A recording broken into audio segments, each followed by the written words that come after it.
こんにちは、大峰です。今回は発表されたばかりの新型 iPhone XS と XS Max のことが一発でわかる解説をしていきます。番組最後には新型 iPhone の企画についての、告知もあるんで、ぜひ最後までご覧ください。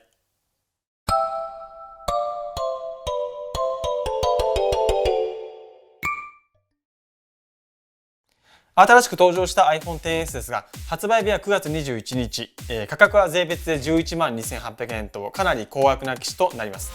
名称からもわかるように、純粋に iPhone X を強化したモデルで、そのこともあって見た目的には iPhone X とほとんど見分けがつきません。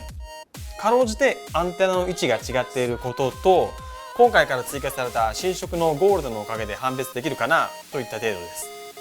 ただ、10S よりもさらに大きなサイズである Max が追加されていて、その大きさと重さがちょうど iPhone 8 Plus と同じくらいなんで、そっちの方は見分けやすいかなと思います。この2機種、現状公開されているデータを見る限りでは、これまでの iPhone 8と iPhone 8 Plus の時にあったような性能差はなくなっていて、カメラに関してもデュアルレンズで統一されているんで、純粋に本体サイズの違いのみと考えて間違いなさそうです。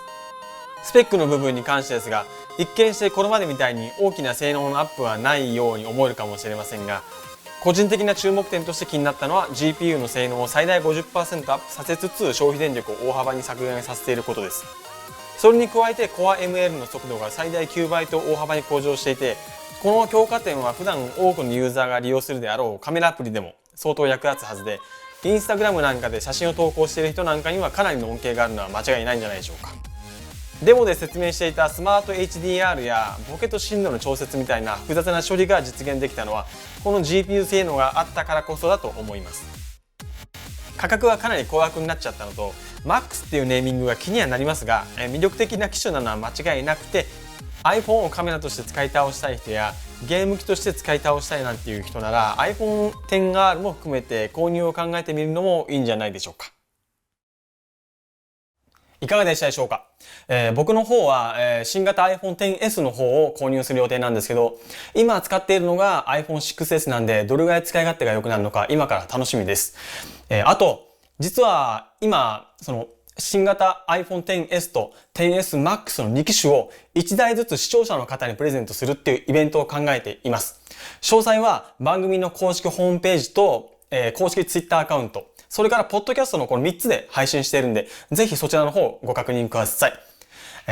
それから今その2機種のうちどちらが欲しいのかっていうのをアンケートを取らせてもらっていて、もしよろしければ画面の右上にあるボタンからその2機種のうちどちらが欲しいかっていうのをデータを、チェック入れてもらえると助かります。最後にチャンネル登録に評価ボタン、それから番組に対してのコメントなんかもぜひよろしくお願いします。それではまた次回お会いしましょう。さよなら。